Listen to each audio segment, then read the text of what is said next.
Assalamualaikum warahmatullahi wabarakatuh. Salam bahagia Bapak Ibu guru hebat di Indonesia. Ketemu lagi bersama saya Joko Marwanto. Kali ini dalam sesi modul 3.1 berkaitan dengan demonstrasi kontekstual, kita akan menyaksikan hasil wawancara saya bersama Ibu Ani Kristiani selaku Kepala SMK Negeri 49 Jakarta dan Ibu Tintin Supriyatin selaku Kepala SMA Negeri 73 Jakarta. Dalam sesi wawancara ini kita banyak belajar bahwasannya dalam pengambilan sebuah keputusan banyak hal yang harus dipertimbangkan, terutama berkaitan dengan kondisi-kondisi yang dihadapkan yang kesemuanya perlu mendapatkan perhatian. Seperti apa jalannya wawancara? Mari kita saksikan bersama. Semoga bisa menjadi bahan pertimbangan dan pembelajaran bagi kemajuan pendidikan di Indonesia. Selamat menyaksikan. Bu, Assalamualaikum Bu. Waalaikumsalam warahmatullahi wabarakatuh. Pak Joko apa kabar? Alhamdulillah Ibu. Alhamdulillah. Ibu mudah-mudahan selalu dalam kondisi sehat ya Bu ya. Amin. Semoga semuanya selalu sehat. Saya sebelumnya mau ngucapin terima kasih Bu sudah berkenan meluangkan waktunya Ibu. Saya untuk belajar ke Ibu nih Bu berkaitan dengan apa ya istilahnya ya, pengalaman Ibu sebagai pemimpin, sebagai kepala di SMK Negeri 49 Ibu. Karena kita khususnya saya di angkatan 7 pendidikan guru penggerak ini teorinya kita sudah belajar Bu mengenai dilema etika, bujukan moral dalam tema besarnya pengambilan keputusan sebagai pemimpin ya Bu berdasarkan nilai-nilai kebajikan. Nah, kesempatan kali ini saya mau belajar langsung ke Ibu berkaitan dengan pengalaman Ibu memimpin SMK 49 seperti apa. Karena kalau secara teori, secara umum garis besarnya bahwa pengambilan keputusan itu terlihat kalau kita awalnya Ibu saya mengira selama kita sudah pada aturan-aturan yang jelas, yang benar, regulasi-regulasi yang sesuai, langsung saja kita eksekusi. Ternyata ada banyak hal yang perlu kita pertimbangkan ya Bu ya. Nah itu yang ingin saya belajar dari Ibu. Pertama yang ingin saya tanyakan ke Ibu gitu ya, yang ingin saya pelajari dari Ibu, bagaimana Bu berkaitan dengan cara Ibu ketika mengambil satu keputusan terkait dengan kasus tertentu, diidentifikasi atau Ibu mengidentifikasi keputusan itu masuk dalam dilema etika atau masuk bujukan moral. Oke, baik. Jadi begini Pak Joko ya, betul yang tadi Pak Joko sampaikan bahwa ketika kita mengambil keputusan, ya kita mau mengambil keputusan, tidak serta-merta hanya melihat dari rule, dari aturan yang berlaku. Kalau kita sudah sesuai aturan pasti betul, tidak melulu seperti itu. Sebaiknya memang seperti itu, tetapi ada kalanya ada hal-hal lain yang harus kita perhatikan. Karena yang kita hadapi itu manusia. Iya benar Bu. Ya, yang kita hadapi itu manusia. Di sekolah ini warga sekolahnya ada guru, ada tata usaha, ada siswa. Di luar yang lainnya ada komite sekolah dan sebagainya, ada alumni. Tapi saya tidak membahas itu. Kita hanya mengambil misalnya ada guru, ada tata usaha, ada siswa, ya. Nah, masing-masing ini dalam dalam mengambil keputusan yang saya ambil terkait dengan siswa, terkait dengan guru, terkait dengan karyawan itu tidak bisa saya samaratakan. Yang saya jadikan patokan yang pertama memang aturan. Karena aturan ini yang nantinya akan melindungi kita. Ya. Kalau misalnya kita sudah tidak melanggar, kalau kita sudah melanggar aturan, pasti kita salah. Gitu. Tetapi bukan hanya aturan saja yang harus kita perhatikan. Kembali lagi karena yang kita hadapi itu manusia, ya. Oke, saya ambil contoh, misalnya ini pernah saya hadapi. ada satu karyawan, ya, satu karyawan, beliau tidak masuk, ya, beliau tidak masuk dalam beberapa hari, ya, beberapa hari, ya. Alasannya kalau dilihat, ya, disesuai dengan aturan, ya, sesuai dengan aturan, ya, itu apa namanya, alasannya waktu itu anaknya sakit, ya, anaknya sakit, ya. Sebenarnya sih tidak jadi masalah, ya, tidak masuk, ya. Waktu itu kita masih belum ada cuti, ya, berarti izin, begitu, ya, izin, ya, bisa selesai. Tapi kalau kita hanya melihat itu saja, ya, itu menurut saya kita bukan termasuk orang yang bijak. Kenapa? Kita harus tahu dulu kenapa apa namanya, anak dari ibu apa namanya, anak dari guru tersebut sakitnya kenapa? Latar belakangnya, Bu, ya. Betul, latar belakangnya. Jadi apa, kita lihat permasalahannya secara utuh, ya. Permasalahan secara utuh. Oh, ternyata anaknya ini sakit. Dan bukan sakit biasa. Artinya bukan kayak batuk pilek kemudian ini sehari tidak masuk, 2 hari tidak masuk. Ini butuh waktu yang agak lama karena butuh penyembuhan, ya, butuh penyembuhan yang memang memakan waktu cukup lama. Nah, ketika bicara seperti ini kan dampaknya panjang. Iya, benar. Iya kan? Selain kita bicara dari sisi guru itu sendiri. Guru itu sendiri ketika masuk lama pastinya nanti ada potongan-potongan, ya, TKD dan segala macam. Di luar itu kita juga disalahkan, ya. Tapi di lain itu ketika guru masuk lama, tidak masuk lama, itu kan ada dampak yang nyata, yaitu proses belajar mengajar terganggu. Ya, benar. Ya kan? Kalau kita hanya bicara seperti itu, ya kita bicara hanya rule, oh ya sudah silakan. Tapi kalau misalnya apa namanya, kita pelajari bukan hanya itu, maka kita pasti akan mencari solusi yang lain. Ya, kita juga tidak bisa memaksakan, pokoknya ibu harus masuk atau bapak ini harus masuk, kan nggak bisa, nggak mungkin. Seseorang bekerja tapi pikirannya di mana-mana, kan juga tidak mungkin.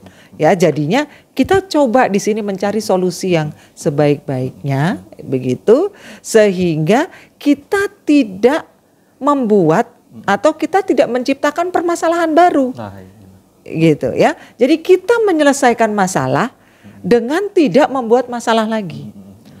Apa yang saya lakukan pada waktu itu, ya, bahwa ketika guru itu masih bisa absensi, saya akan minta guru itu untuk absen pagi dan sore, ya, tetap saya minta untuk absen untuk menanggulangi itu bagaimanapun secara administrasi, ya.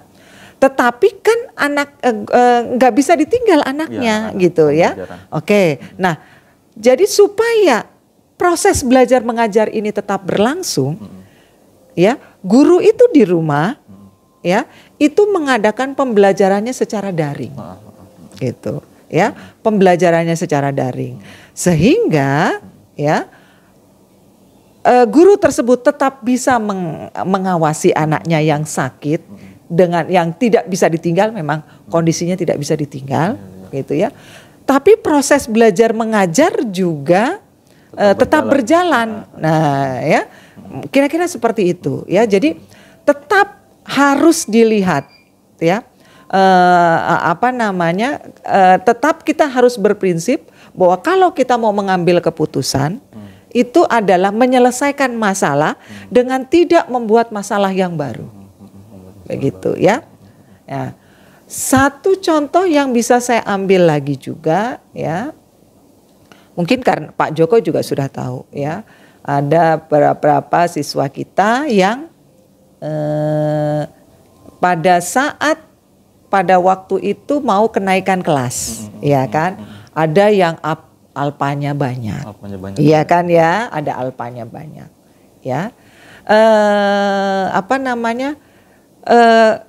Kalau kita hanya berpegang pada aturan, ya, berpegang pada aturan, alfa 9 ya sudah.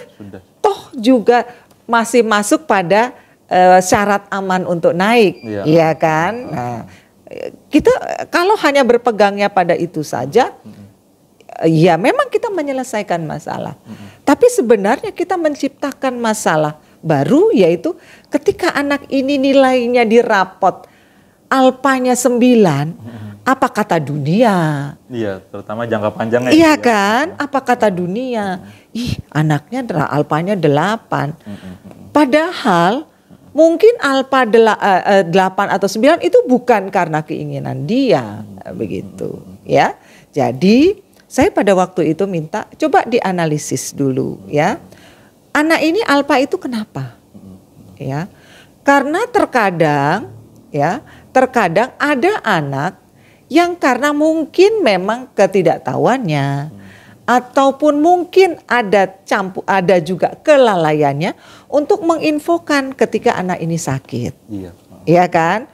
Ada yang itu menginfokannya baru udah siang misalnya atau besokannya. Begitu ya.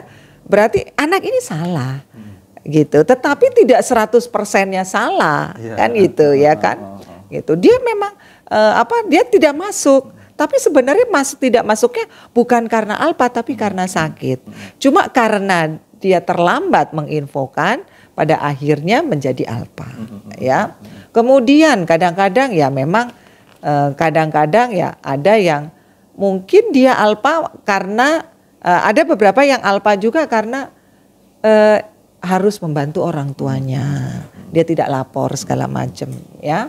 Nah, untuk hal yang seperti ini maka perlu dicarikan solusi supaya ya itu tadi yang saya katakan tidak membuat masalah baru. Ya. Apa yang waktu itu kita tawarkan solusinya? Kemudian ini ditanggapi oleh guru-guru ya waktu itu waktu itu yang menyusulkan bagaimana kalau semacam remedial. Remedial kehadiran. Kenapa saya berani ini kan remedial kehadiran? Karena kalau toh misalnya hari itu anak tersebut ketika alfa itu tidak mengerjakan tugas, tidak ikut ulangan, gurunya kan tetap nagih kan? Iya benar. Iya kan? Taruh misalnya di hari itu ada tugas, dia tidak mengumpulkan, ya apakah terus gurunya terus, oh ya sudah kan kamu alfa berarti nggak usah tugas dong, kan enggak juga, iya kan? Atau misalnya di hari itu ketika dia alfa ada ulangan, ada assessment, apa gurunya tidak menagih? Kan nagih juga. Iya harus ada dasar juga Bu ya. Iya kan?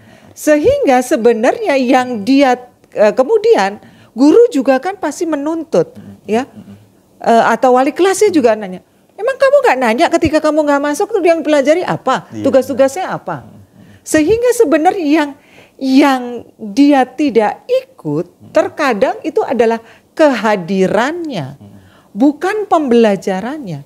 Pembelajarannya tetap dia lakukan. Ketika ada ulangannya dia tidak ikut ulangan susulan.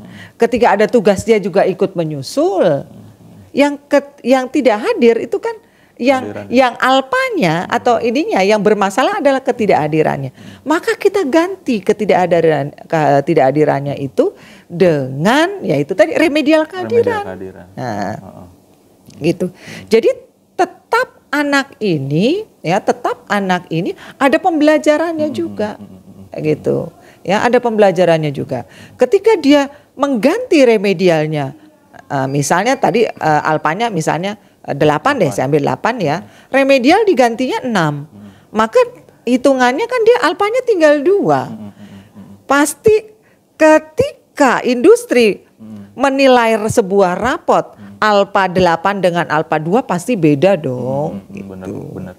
Ya, itu kira-kira contoh ya, contoh dari pengambilan keputusan ya yang tidak hanya melulu dari aturan. Ya, tidak melulu hanya sebuah yang biasa terjadi gitu ya, tapi kita harus melihat ya. Melihat yaitu tadi yang pertama lihat latar belakangnya apa. Ya, kita kemudian kaji lebih ini. Sebenarnya yang dipermasalahkan itu apa sih? Gitu ya. Kemudian kita coba carikan solusi ya supaya tidak menghasilkan permasalahan baru. Gitu Pak Joko. Jadi ini bagian dari dilema etika yang menjadi bagian dari apa istilahnya pembelajaran buat saya Bu ya. Jadi kita mikirin jangka pendeknya, jangka panjangnya, terus kita mikirin juga secara aturan memang seperti ini. Kalau kita mau adil dengan yang lain, kita juga harus adil dengan misalnya ibu ini atau bapak ini atau anak ini menerapkan aturan. Tapi juga kan kita harus melihat sisi yang lain tadi Bu ya, karena setiap kita itu atau setiap kasus mungkin yang butuh ibu ambil keputusannya ada satu kekhasan tertentu ya Bu ya. Nah itu yang yang berkaitan dengan dilema etika. Saya tambahkan sedikit, ketika kita mengambil keputusan atau kita mengambil sebuah kebijakan terhadap satu orang, pastinya kan kita sudah tahu karakter orang ini itu bagaimana, ya. Ketika memang orang ini memang habitnya, kebiasaannya jelek, ya, atau kurang baik, itu mungkin bisa saja, bisa saja sesuai dengan aturan, ya karena itu merupakan sebuah proses pembelajaran untuk dia, ya kan. Tetapi ketika orang itu bukan seperti itu, ya benar, ya ada kondisi khusus tadi. Ada kondisi khusus itu tadi orangnya ketika menyangkut guru, orang itu biasanya rajin, cuman karena sebuah situasi yang tidak mungkin dia hindari gitu ya. Akhirnya, ketika kan nggak mungkin juga harus memilih sekolah atau anak. Iya benar Bu. Kan nggak mungkin. Hanya di situ kita lihat skala prioritasnya apa sih? Skala pada saat itu dia harus mengambil pilihan skala prioritasnya adalah anak. Gitu. Ya nggak jadi masalah gitu loh ya. Ya, tetapi kita sebagai pemimpin juga harus memperhatikan yang lain. Ketika orang itu mengambil sebuah pilihan, ya bahwa saya harus seperti ini, pastinya kan ada dampak, ya kan?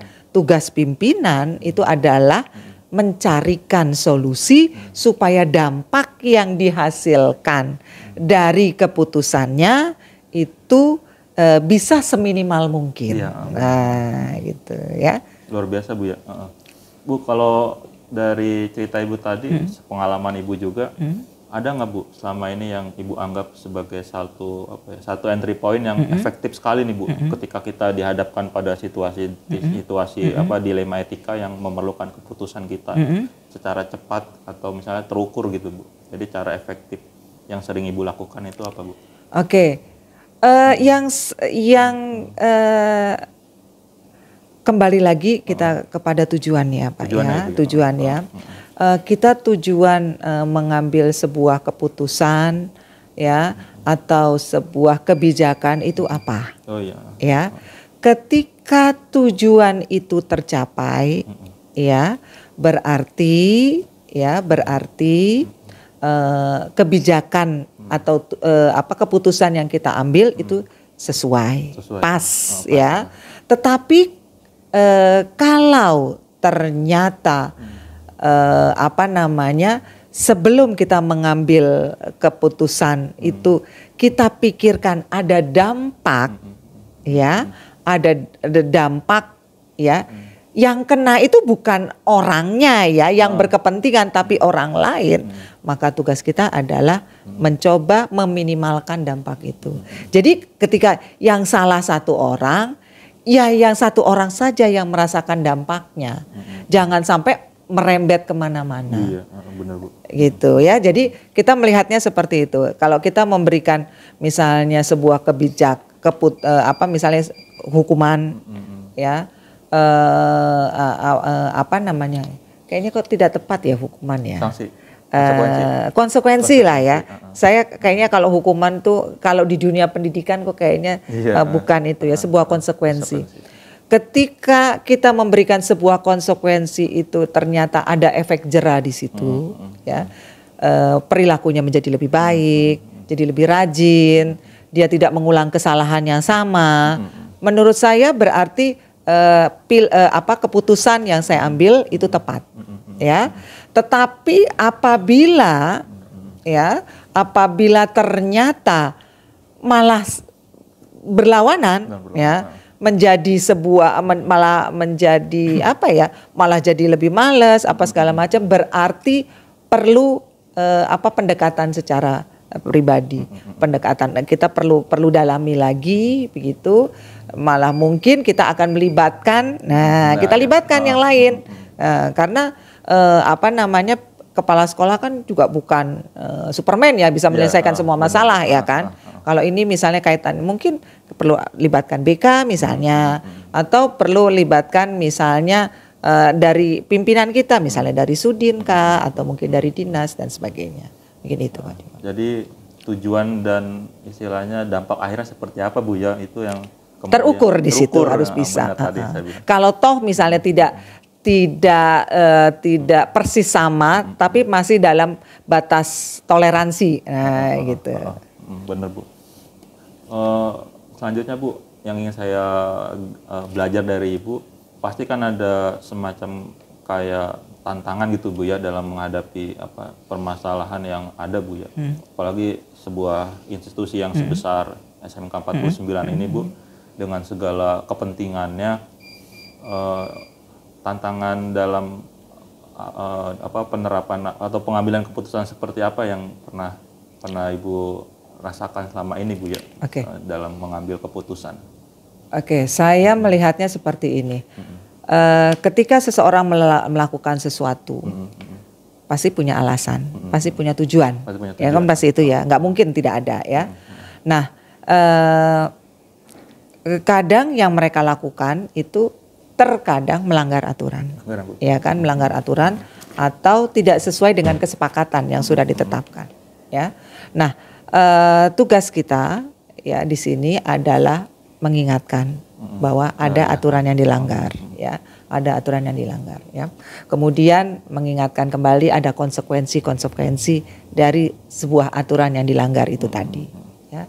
Di luar itu ya, kita coba mengingatkan diri saya sendiri, mengingatkan juga ke semuanya begitu ya, bahwa setiap permasalahan ya pasti ada solusinya.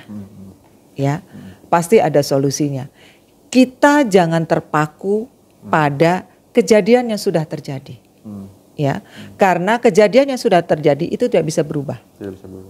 Ya, yang bisa kita lakukan adalah bagaimana kita mencari penyelesaian dari permasalahan yang terjadi. Solusinya itu saja.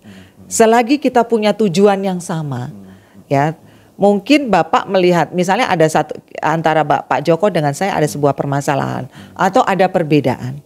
Selagi tujuannya sama, insya Allah ada jalan keluarnya kok.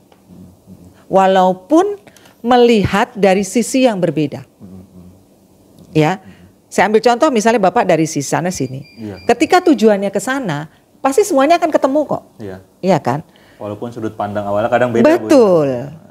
Ya, jadi yang pertama bisa yang kita lakukan tantangan ya adalah menyamakan sudut pandang itu dulu. Ya, kita sudut pandangnya itu harus sama dulu. Ya, kita selalu bertujuan adalah mencari solusi dari sebuah permasalahan. Menyamakan persepsi ya Bu ya. Menyamakan persepsi kemudian mencari solusi. Karena itu yang terpenting. Bukan kenapa menyesali yang sudah terjadi. Karena itu tidak menyelesaikan masalah. Ya, tugas pemimpin adalah ibaratnya untuk memperbaiki yang akan datang. Ya, karena yang lalu ya, benar, ya sudah tidak bisa. Kita tidak bisa ini kan apa-apa. Tapi bagaimana yang ke depan harus lebih baik daripada hari ini. Ya. Karena itu termasuk orang yang beruntung ya. Benar, itu. Bagaimana keputusan itu membawa kebaikan seluas-luasnya Bu ya. Betul. Bu, selanjutnya Bu, tadi kan Ibu bilang bahwa orientasi utamanya tujuan Bu ya. Dalam sebuah mengambil keputusan, tujuannya apa? Kalaupun ada perbedaan pandangan, kita samakan persepsi. Ada nggak Bu faktor-faktor atau misalnya seseorang atau tim yang kemudian bisa jadi pertimbangan buat Ibu dalam mengambil keputusan itu? Apalagi kan kalau biasanya kan sebagai pimpinan di sebuah sekolah, Ibu misalnya punya tim ya Bu ya, punya tim mulai dari wakil-wakil ke kepala sekolah, kemudian ada manajemen yang lain, yang kemudian bisa mempermudah Ibu buat ngambil keputusan gimana supaya tujuan dari hasil keputusan itu bisa dicapai, membawa manfaat seluas-luasnya. Oke. Ketika bicara tim, yang pasti tim yang akan dibentuk harus punya persepsi yang sama. Ya. Ketika persepsinya sama, pimpinan dan tim itu menjadi sebuah kekuatan. Iya benar Bu. Ya, kekuatan untuk ya mencapai sebuah tujuan. Ya.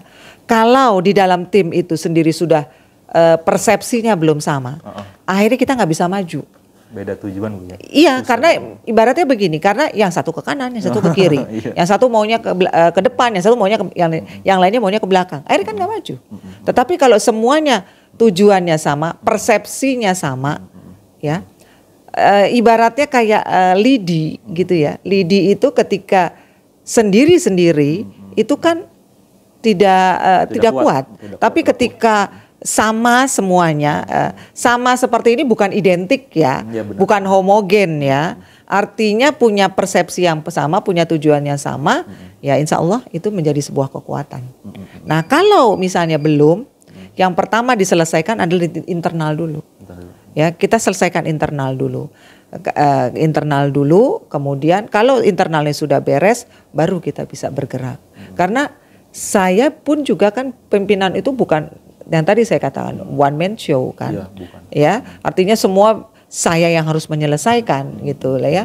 Kepala sekolah itu kan ada masanya, ada periodenya, tidak mungkin terus di sini. Artinya di sekolah ini harus sudah punya sistem tersendiri untuk menyelesaikan sebuah masalah. Jadi ketika ada permasalahan seperti ini, oh harus larinya ke sini, ini oh harus larinya ke sini. SOP-nya jelas Bu ya. Iya. Tetapi kemanapun dia bergerak, kemanapun dia mengadu, hasilnya harus sama. Benar. Nah, gitu ya. Paling hasilnya harus mirip gitu ya. Mungkin yang keluar kata-katanya bisa berbeda, tetapi esensinya sama. Jadi misalnya Pak Joko ada masalah gitu ya, lapornya ke Wakakur misalnya ya, permasalahan dengan KBM, lapornya ke Wakakur. Kalau Pak Joko lapor dengan saya, hasilnya juga akan sama. Gitu. Kenapa? Karena di sistemnya itu sama. Gitu ya, di dalam sistem itu sudah satu pemahaman. Jadi kalau seperti ini akan seperti ini seperti ini dan sebagainya. Itu. Baik Bu, benar Bu. Jadi istilahnya harus dibangun satu sistem Bu ya, supaya hasil yang kita keluarkan satu tujuan. Ibu, pertanyaan selanjutnya Ibu, kan dalam satu instansi pasti banyak hal yang harus diambil keputusan Bu ya. Biasanya Ibu memutuskan ada skala prioritas tertentu harus selesai hari ini juga, atau mungkin ada jadwal tertentu yang kemudian Ibu ambil keputusannya di hari itu, atau seperti apa? Oke. Kalau masalah itu pastinya melihat dari skala prioritas ya, dari urgensinya. Ya, ada permasalahan, ada kejadian yang memang harus diselesaikan saat itu juga, gitu ya.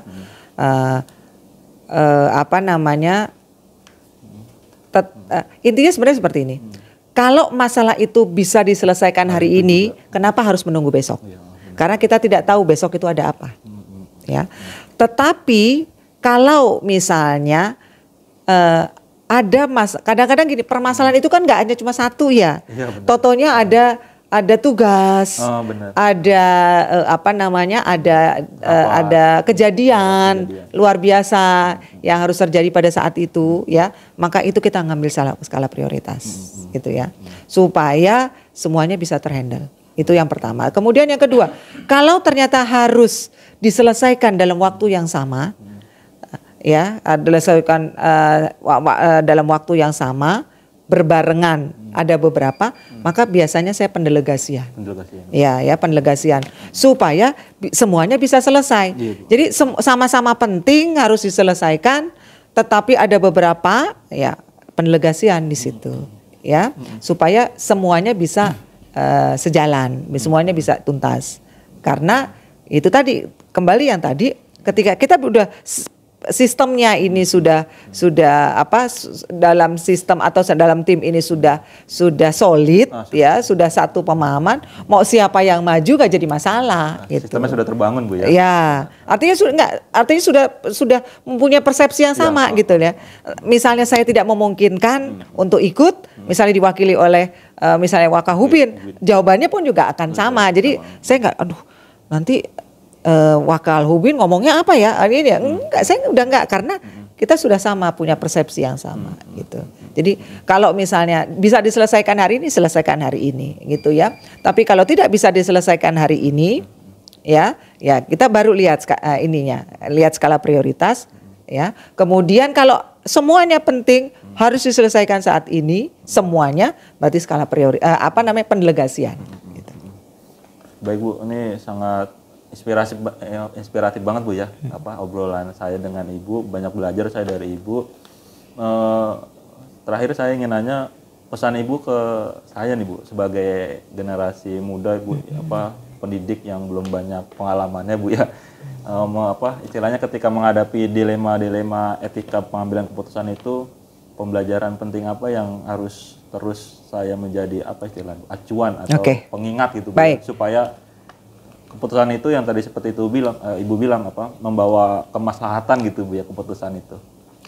Yang pertama yang saya ingin mengingatkan kepada Pak Joko, selain sebagai guru muda ya, punya potensi yang baik ya, karirnya juga bisa akan maju ke depan ya, tapi juga sebagai guru penggerak itu kan calon guru penggerak pasti akan jadi pemimpin ya.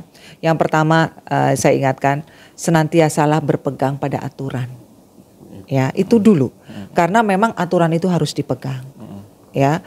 Tidak ada yang bisa menolong kita selain aturan. Ya. Nah, kalau misalnya ternyata kalau kita setelah kita mengikuti sebuah aturan ternyata ada dampaknya. Walaupun ada pro kontra Bu ya. Kalau masalah pro kontra itu menurut saya pasti ada. Hal yang baik aja pasti ada pro kontra, apalagi sesuatu yang dalam artian sebuah konsekuensi itu pasti ada pro kontra. Tapi kalau misalnya itu kita berpegang pada aturan itu insya Allah itu akan menyelamatkan kita. Ya, tetapi kalau misalnya ternyata gitu ya ada dampaknya, ada eksesnya gitu ya, maka kita harus bijak menghadapi ini. Ya, ingat, yang kita hadapi itu manusia, ya, yang manusia yang punya pikiran, yang punya perasaan, ya, ketika kita berhadapan dengan orang, coba kita balik pada diri kita mau nggak digitukan, ya, kita mau nggak digitukan, ya, kalau kita nggak mau, ya kita jangan ikan seperti itu, ya, kemudian. Ya ini karena yang kita hadapi manusia kan, kita sebagai pemimpin kita ya, kemudian kita juga sebagai anggota dalam sebuah sistem sekolah, kita sebagai anggota sistem masyarakat yaitu. Jadi yang pertama sesuai dengan aturan, yang kedua bijak dalam menghadapi dampak dari aturan itu tadi gitu ya. Hadapi dengan kepala dingin gitu ya. Kemudian ketika ada permasalahan dengan siapapun ya, bukan mencari siapa yang benar siapa salah, tapi mencari solusi dari permasalahan itu. Ini masalah udah terjadi, solusinya bagaimana? Karena kalau mencari benar atau salah, siapapun pasti nggak mau disalahkan, walaupun dia salah. Walaupun dia anak kecil yang secara ini lebih dari kita, walaupun dia salah pasti dia tidak mau disalahkan. Ya, apalagi kita menghadapi orang yang lebih besar secara jabatan, lebih tua secara usia, gitu ya. Nah itu kita harus lebih lagi. Makanya saya bilang kita orientasinya adalah mencari solusi daripada sebuah permasalahan itu. Insya Allah semuanya bisa. Luar biasa sekali ya Bu ya. Saya hari ini banyak belajar nih dari Ibu secara real gitu Ibu ya, bukan hanya teori saja mengenai istilahnya bagaimana kita sebagai pemimpin Bu ya, dan banyak sekali faktor yang kemudian menjadi pertimbangan kita. Sekali lagi Bu, saya mengucapkan terima kasih Ibu sudah berkenan meluangkan waktunya saya belajar dari Ibu secara langsung dari pengalaman Ibu. Mudah-mudahan selalu sehat ya Bu ya. Amin, insya Allah. Mudah-mudahan Bapak juga Allah semakin Subhanahu sehat. wa Ta'ala terus menginspirasi kita semua Bu. Amin, insya Allah. Dan harapan saya Bapak harus lebih dari saya, harus insya lebih Allah, Bu, sukses, kita tuh belajar harus terus. lebih ya kan. Nah, karena kesempatan Bapak lebih banyak, ya kan. Amin, Bapak ya kesempatan lebih banyak gitu ya. Kemudian fasilitas segala macam juga lebih banyak. Hasilnya pun juga harus lebih Amin baik. ya Allah. Gitu. Mudah-mudahan mohon doanya Bu. Amin, insya Allah ya. Bu pamit Bu. Oke. Assalamualaikum. Waalaikumsalam warahmatullahi wabarakatuh. Assalamualaikum Bu. Sebelumnya terima kasih sudah memberikan saya berkenan dalam rangka saya belajar nih Bu ke Ibu berkaitan dengan materi dalam pembelajaran gerak di modul 3.1 pengambilan kesimpulan yang berkaitan dengan nilai-nilai kebaikan ini ya. Karena kita ketahui bersama pasti pengalaman Ibu sebagai kepala SMA Negeri 3 ini bisa jadi pelajaran juga buat saya, karena apa yang saya pelajari besar dalam keputusan itu ada berkaitan dengan juga ya lima kita dan juga ada yang berkaitan dengan pendidikan moral pajak dan juga pertimbangan Ibu dalam mengambil keputusan itu yang hari ini alhamdulillah berkenan saya belajar. Sebelumnya terima kasih banyak. Sama-sama. Pertama yang ingin saya pelajari dari Ibu dalam pengalaman Ibu bagaimana mengidentifikasi kasus-kasus yang berkaitan dengan dilema etika maupun rujukan moral. Terima kasih juga ya, saya sudah diminta ya untuk ini ya misi saya. Mungkin pengalaman saya juga belum terlalu banyak karena baru juga jadi kepala sekolah. Cuma mungkin terkait dengan mengidentifikasi ketika ada terkait dengan dilema etika maupun moral ya. Ya tentunya saya mempelajari dulu terlebih dahulu gitu ya, melihat dulu situasi dan kondisinya seperti apa gitu ya. Ketika ada permasalahan, biasanya kalau saya sih saya catat, itu saya identifikasi itu hal-hal apa saja sih yang ini misalnya terkait dengan apakah program atau misalnya terkait dengan mungkin bapak ibu guru kemudian karyawan juga ada ketika ada permasalahan juga saya catat, kemudian saya prioritaskan mana yang harus segera saya ambil tindakan dengan yang memang bisa nanti gitu ya. Nah itu seperti itu biasanya kan kalau saya sih gitu dicatat dulu ini ada problem ini gitu ya, ada masalah ini kayak gitu saya catat, saya buat catatan kemudian baru saya prioritas mana yang harus saya selesaikan terlebih dahulu. Itu sih. Mana yang harus segera ya? Yang harus segera, yang paling urgent banget gitu, itu yang harus saya lakukan. Selanjutnya berkaitan dengan pengambilan keputusan sepengalaman Ibu ada yang berkaitan dengan dilema etika atau rujukan moral? Ada sih, biasanya ada ya. Berkaitan dengan dilema etika misalnya ketika dengan dilema etika ya berarti kan sama-sama benar tapi kan harus diambil ya salah satu keputusan. Ada juga misalnya menurut kita kan baik dilihat orang gitu, misalnya dilihat dari peraturan juga memang pas, tapi kan itu harus diambil satu keputusan ya yang itu ada juga. Jadi kalau misalnya kayak moral juga terkait dengan perasaannya, karena kasusnya itu seperti karyawan misalnya yang malas-malasan kan kayak gitu kan. Di satu sisi apa namanya, itu adalah kewajiban kan sebagai karyawan harus melaksanakan tugas dengan baik, tapi di satu sisi juga kita melihat latar belakangnya kenapa sih kan gitu bisa terjadi seperti itu kan gitu ya. Jadi ternyata ya dengan berbagai alasan seperti ini, misalnya kayak sakit, itu kan dilema juga kan gitu ya. Kita mau berikan sanksi tegas, beliau juga sakit kan gitu ya. Itu kan kita harus ini juga harus lihat-lihat ya situasi seperti itu gitu ya. Itu sih ininya ya. Jadi harus kita lihat dulu Bu ya, istilahnya penyebabnya sebab-sebab. Ya, biasanya prosedurnya seperti apa selama ini? Kalau yang saya lakukan ya, dan kalau yang saya lakukan, misalkan kalau saya sih lihat dari dulu, saya minta ke tata usaha apa namanya hasilnya seperti apa, hasilnya. Kemudian kalau misalnya ternyata alasannya katanya sakit dan sebagainya, saya mana dia bukti bahwa beliau ini sakit gitu misalnya, kan nanti saya mintakan itu benar enggak gitu, cross check lah gitu bahasanya ya, jangan sampai kita apa namanya ya marah-marah duluan kan gitu ya.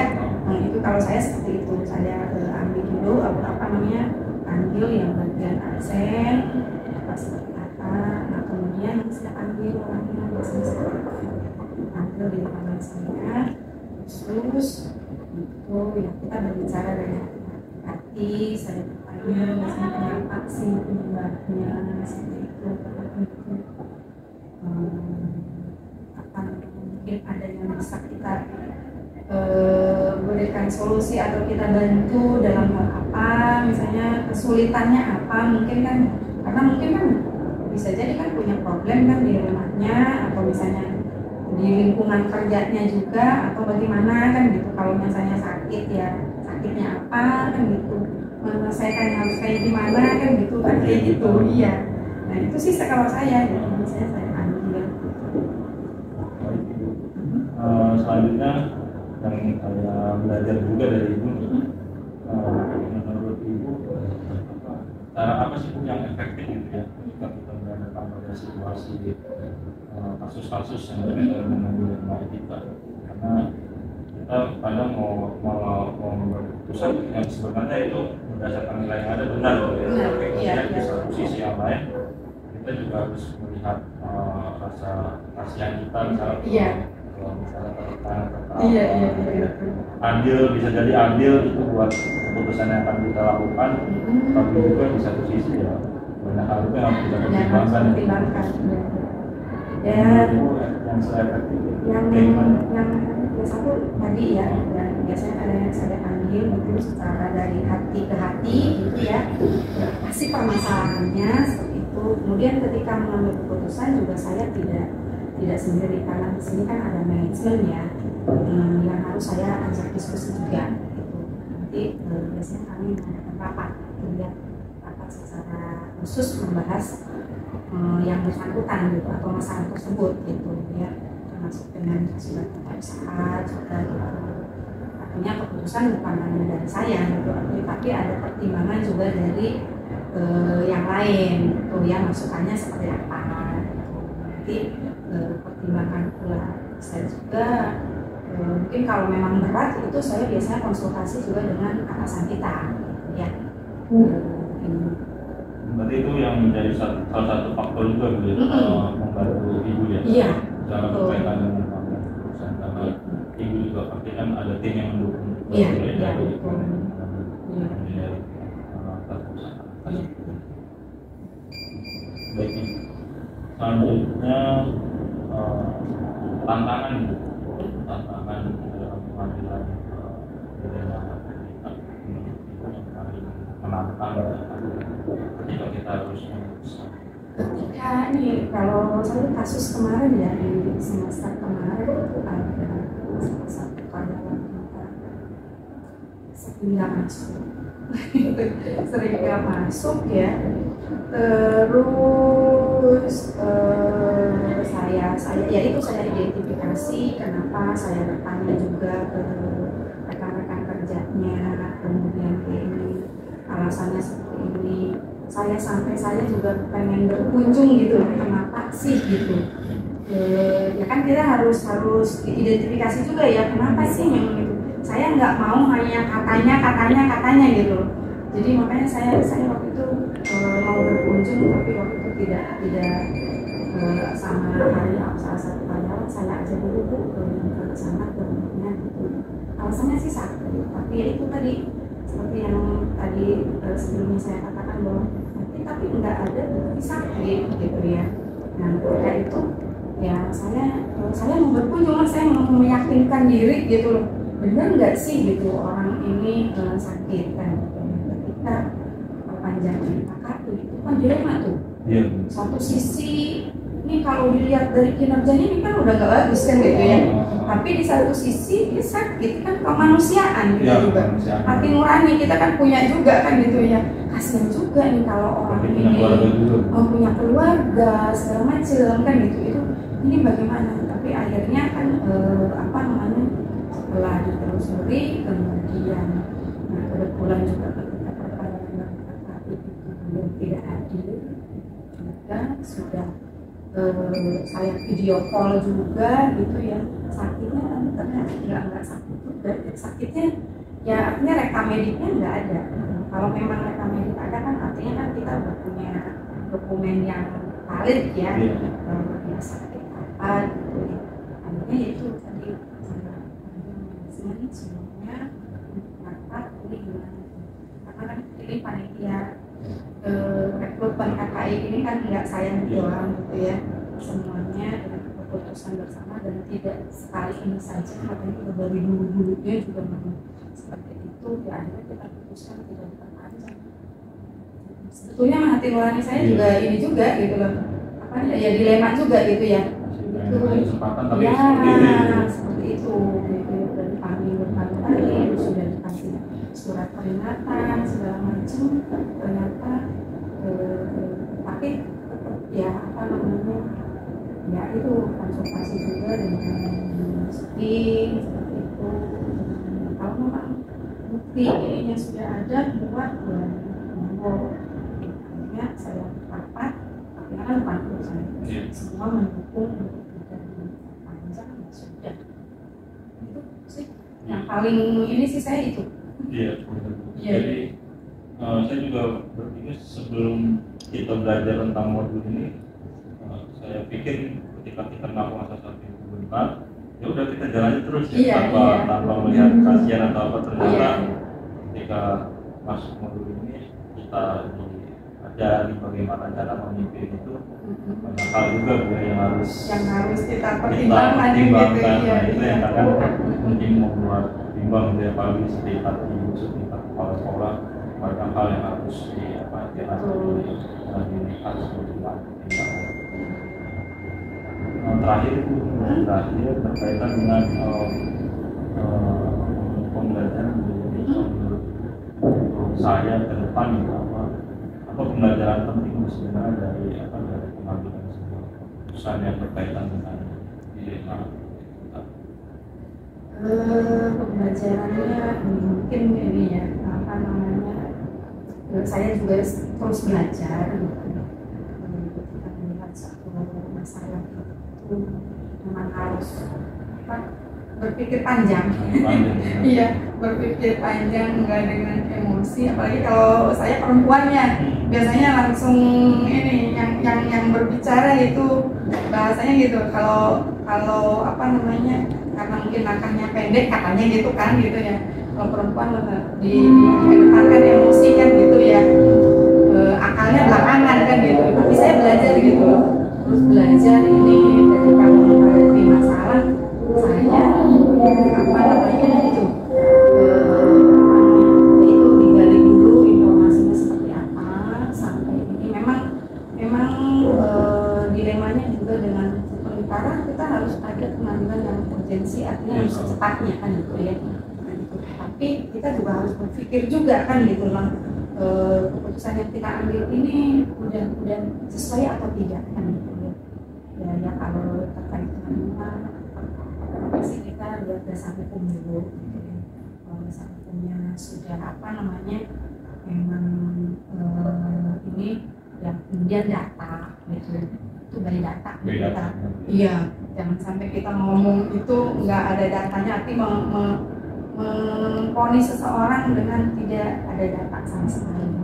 Itu penting ya, data itu penting banget. Kalau cuma dilihat ya, kalau saya sih saya tandain sih, kalau ini juga mulai dari depan, biasanya yang bulan pertama cocokin dengan hasil kan baru nanti itu ada masalah apa sih di rumah, kayak gitu sih. Baik Bu, luar biasa nih Bu, dari obrolan kita gitu ya. Saya banyak belajar dari Ibu bagaimana cara memimpin gitu ya. Ternyata yang saya bilang banyak hal yang harus kita pertimbangkan gitu ya sebelum keputusan itu keluar gitu ya. Karena ya jangankan Ibu tadi saya bilang di tingkat sekolah, kayak saja di tingkat kelas itu sebagai wali kelas kan banyak juga pertimbangan. Apalagi anak SMK itu secara ekonomi lebih menengah ke bawah, itu beda sama SMK. Di satu sisi kita kasihan gitu ya, di satu sisi juga udah dikasih kesempatan nggak masuk lagi, alasan rumahnya jauh lah, alasan kontainer macet. Padahal sebelum memilih sekolah mereka sudah harus mempertimbangkan Ibu, terima kasih sebelumnya sudah berkenan menerima saya, sudah berkenan berbagi ilmu kepada saya. Mudah-mudahan sehat selalu, sukses terus ke depan, termasuk di 73 ya. Saya serasa kembali ke rumah walaupun jarang-jarang juga sih. Saya lulus 2000 paling iya. Ya, sama-sama. Ya, sukses ya. Assalamualaikum warahmatullahi wabarakatuh. Salam bahagia Bapak Ibu guru hebat di Indonesia. Berjumpa kembali bersama saya Joko Marwanto. Kita sudah sampai pada akhir sesi 3.1 berkaitan dengan demonstrasi kontekstual berupa wawancara kepada kepala sekolah. Pada kesempatan kali ini, saya berkesempatan belajar kepada Ibu Ani Kristiani MPD selaku Kepala SMK Negeri 49 Jakarta beserta Ibu Tintin Supriyatin MPD selaku Kepala SMA Negeri 73 Jakarta. Banyak pelajaran yang bisa saya ambil dari kepemimpinan mereka di masing-masing sekolah. Pertama, berkaitan dengan hal yang menarik bagi saya adalah bagaimana keputusan yang mereka ambil adalah keputusan-keputusan yang sangat bijak dengan memperhatikan berbagai pertimbangan sebelum akhirnya keputusan itu mereka ambil. Hal ini seyogianya sejalan dengan prinsip yang ada di dilema etika yang sudah kita pelajari di modul 3.1. Bagaimana tidak hanya berpatokan pada nilai-nilai kebenaran yang ada, melainkan juga melihat dari latar belakang yang harus dipecahkan secara seksama dan secara mendalam. Tujuannya adalah dalam rangka mencari solusi sebagai bentuk akhir dari keputusan yang kemudian dikeluarkan. Jadi, dengan mempertimbangkan segala keadaan atau kondisi yang ada, baik itu berkaitan tentang kepegawaian, baik itu berkaitan dengan siswa, adalah keputusan-keputusan itu menjadi keputusan yang sangat bijak. Tentu ini sejalan dengan 4 paradigma pengambilan keputusan yang sudah kita pelajari di modul 3.1. Berkaitan dengan juga 3 prinsip maupun 9 langkah pengujian. Dari mereka akhirnya kemudian saya bisa menarik sebuah kesimpulan. Sebelum ini saya pikir bahwa pengambilan keputusan akan sangat lebih mudah atau segera dapat dilakukan ketika kita tahu bahwa aturan itu memang benar dan bisa dijadikan sebagai rujukan. Tapi kemudian setelah sesi wawancara ini, kemudian saya bisa lebih tahu kondisi real implementasi dari teori yang sudah saya pelajari, bahwasanya setiap keputusan memang harus dikeluarkan dengan berbagai pertimbangan. Kemudian yang kedua, hasil dari wawancara dari kedua pemimpin, yaitu Ibu Ani Kristiani dan Ibu Tintin, ada sebuah persamaan, yaitu berkaitan dengan cara mereka mengambil keputusan. Pertama, mengidentifikasi latar belakang dari permasalahan yang akan diputuskan tersebut. Kemudian yang kedua, mencoba untuk mengambil langkah-langkah yang efektif dan juga kemudian memetakan dari tantangan yang ada yang kemudian harus menjadi perhatian dalam permasalahan tersebut. Tentu Ibu Ani maupun Ibu Tintin punya tim yang mendukung atau sebagai bahan masukan yang dapat mempertimbangkan keputusan-keputusan yang pada nanti akhirnya dikeluarkan. Harapannya adalah seperti yang tadi sudah saya bilang, bahwa keputusan itu adalah keputusan yang terbaik. Karena tentu yang kita ketahui bersama bahwasanya tidak ada keputusan yang mampu memuaskan semua orang. Namun dengan pendekatan dilema etika yang sudah saya pelajari berkaitan dengan teorinya, kemudian saya lebih menjadi paham bagaimana tataran real dari kedua pemimpin hebat ini, yaitu Ibu Ani beserta Ibu Tintin, mengambil atau mengeksekusi kebijakan sesuai dengan kondisi-kondisi yang ada. Tentu kebijakan ini adalah kebijakan atau keputusan yang terukur. Kemudian yang ketiga, rencana ke depan para pimpinan dalam menjalani pengambilan keputusan yang mengandung unsur dilema. Bagaimana mereka mengukur efektivitas pengambilan keputusan mereka. Ya, jadi rencana ke depan memang berkaitan dengan dilema etika ini pasti akan sangat atau sering ditemukan. Bagaimana ada dua unsur hal atau kondisi yang sama-sama benar dan harus sama-sama dipertimbangkan baik dan buruknya. Contoh, seperti yang sudah dijelaskan oleh Ibu Ani dan Ibu Tintin. Ada misalnya guru atau karyawan yang sakit atau kemudian keluarganya sakit dan terpaksa tidak bisa secara maksimal hadir di sekolah. Ini ada satu dilema di mana mereka tetap harus menjalankan tugas agar kegiatan di sekolah tidak terganggu, namun juga ada kondisi di mana keluarga atau mungkin si karyawan atau guru itu sendiri yang sedang sakit dan tidak bisa dipaksakan untuk tetap hadir di sekolah. Nah, seperti ini adalah satu contoh di mana keduanya sama-sama saling membutuhkan perhatian dan dalam di posisi yang benar. Kemudian untuk mengukur efektivitas, bagaimana langkah 9 langkah pengujian keputusan akhir bisa diterapkan. Bagaimana kemudian setiap kebijakan diuji. Apakah nilai kebermanfaatannya lebih besar atau justru lebih banyak menghasilkan atau memperburuk keadaan.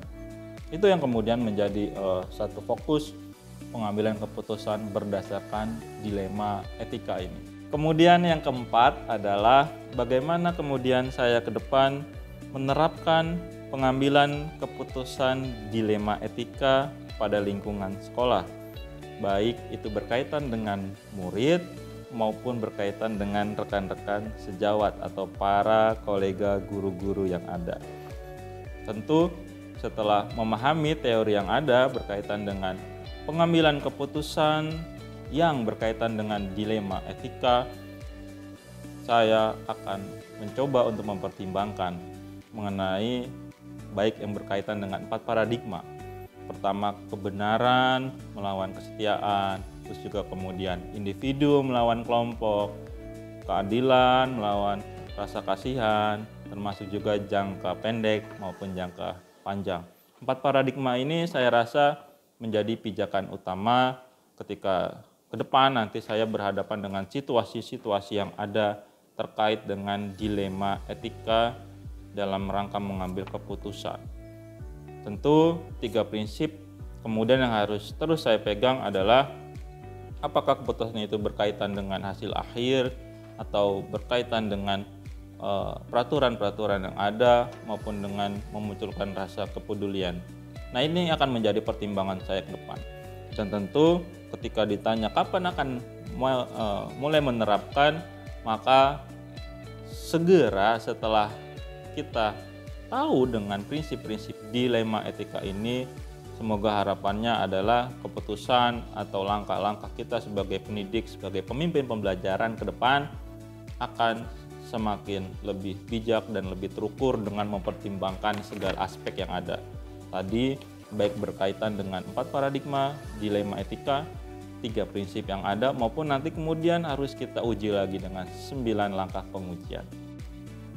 Dari sini akhir kata saya sekali lagi bisa menyampaikan bahwasanya kebijakan yang ada di sekolah sebagai pemimpin pembelajaran dari masing-masing kepala sekolah, baik itu Ibu Ani maupun Ibu Tintin, sungguh sangat memperhatikan berbagai pertimbangan. Tentunya dengan berlandaskan pada regulasi atau aturan yang ada dan diperkuat dengan berbagai analisis yang didukung oleh masing-masing manajemen di sekolah yang ada.